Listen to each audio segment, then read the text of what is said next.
Hello everyone, हमारे YouTube channel में आपका स्वागत है। यहाँ पर देखिए, सेकंड काउंसलिंग के लिए अभ्यर्थी बहुत परेशान हैं और अभ्यर्थियों का कहना है कि कब सेकंड काउंसलिंग होगी। हर बार हम विभाग जाते हैं और यही बात उनसे पूछते हैं। विभाग इसके लिए स्पष्ट मना कर देता है कि सेकंड काउंसलिंग नहीं होगी, क्योंकि जो आयु सीमा में रह चुके अभ्यर्थी हैं उनके लिए परीक्षा करवाना है और साथ में जो वेटिंग अभ्यर्थी है यहाँ पर उनको भी मौका दिया जाएगा परीक्षा में। लेकिन इस बार विभाग ने एक अच्छी बात कही है कि सेकंड काउंसलिंग होगी, लेकिन उसके लिए एक कंडीशन भी बताई है। वो सेकंड काउंसलिंग किन कंडीशन पे हो सकती है, देखिए यहाँ पर हम आपको भ्रम में नहीं रखेंगे। जो सेकंड काउंसलिंग होगी वो केवल ओबीसी होल्ड पदों पर ही होगी, और ओबीसी होल्ड पदों पर भी होगी तो वो किन अभ्यर्थियों को लेकर करवाई जाएगी और किस कंडीशन में वो सेकंड काउंसलिंग हो सकती है। देखिए, जब तक जो पूरक चयन परीक्षा का नोटिफिकेशन नहीं आता तब तक अगर हाई कोर्ट का फैसला आ जाता है, जैसे मान लीजिए पूरक चयन परीक्षा के नोटिफिकेशन से पहले पूरक चयन परीक्षा के नोटिफिकेशन से पहले जैसे कि हाई कोर्ट, सुप्रीम कोर्ट में याचिका लगी हुई है ओबीसी होल्ड खोलने के लिए। साथ में शिक्षा जगत से भी बहुत सारी याचिकाएं लगी हुई हैं, जो जैसे कि आप सभी को मालूम है 2018 के अभ्यर्थियों ने हाई कोर्ट में याचिका लगा रखी है होल्ड खुलवाने के लिए। तो यहाँ पर हाई कोर्ट कई बार बोल चुका है कि इस प्रकार का कोई आदेश है नहीं, पदों को होल्ड नहीं करना था।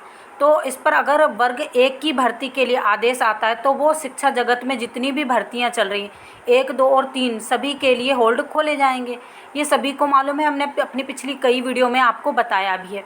लेकिन मान लीजिए अगर ये आदेश आपका नोटिफिकेशन निकलने से पहले आ जाता है तो ओबीसी होल्ड पदों पर सेकंड काउंसलिंग होगी, अन्यथा ओबीसी होल्ड पदों पर भी सेकंड काउंसलिंग नहीं होगी, क्योंकि वो पद भी फिर कहाँ कर देगा विभाग।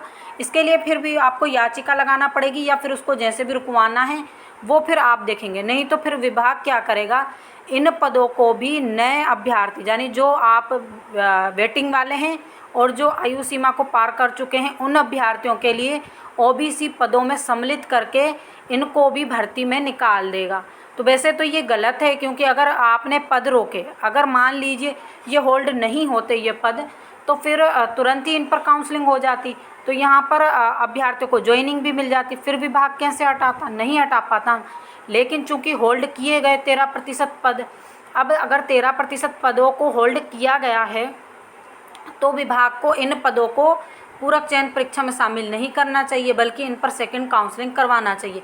लेकिन विभाग है वो आपके साथ यहाँ भी छल करना चाहता है, और उन्होंने बोला है कि अगर नोटिफिकेशन से पहले इस मामले का मतलब जो परिणाम आ जाता है, जो हाई कोर्ट आदेश देता है, तो फिर हम सेकंड काउंसलिंग वर्ग 1 2023 की भर्ती की भी करवाएंगे ओबीसी होल्ड अभ्यर्थियों के लिए।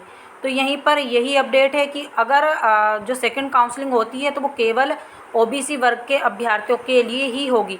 तो इसी प्रकार की जानकारी के लिए आप हमारे साथ जुड़े रहिए। जो लोग हमारे चैनल पर पहली बार विजिट कर रहे हैं प्लीज़ चैनल को भी सब्सक्राइब कर लीजिए, वीडियो को अधिक से अधिक लाइक कीजिए, शेयर कीजिए। Thank you. और हम जो भी वर्ग 1 संबंधित जितनी भी जानकारी है 1, 2 और सभी 3 की इस पर डाल देंगे।